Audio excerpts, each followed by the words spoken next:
urteko 3. froga ia bukatu da, hemen Australian, Snapperrocksen.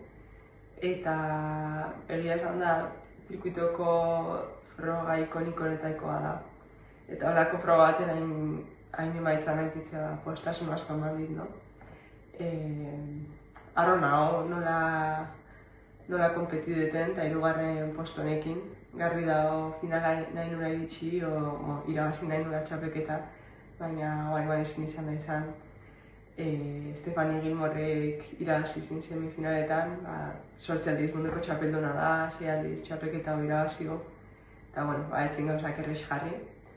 Baina alare arro nago nola konpetideten, manga guztitan puntuazio bikeak eduki ditut, eta ez dakit, lehen urteakin konparauta, aukera eukin nula fete batzutan parte hartzeko, nik uste salto handia eman dutela.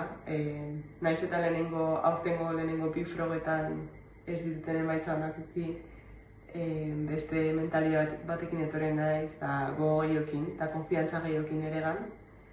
Baina egia izan da, txapelketa hori izan da lehenengo aldia ikusietela aukera fete bat irabazteko, benetan hor ikusi naizela aukera hori nekala.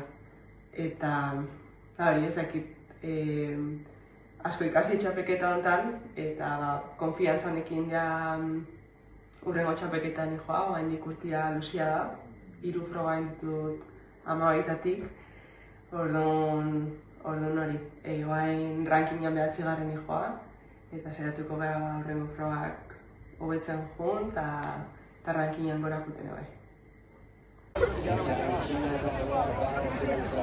¡Buah! ¡Qué desfase!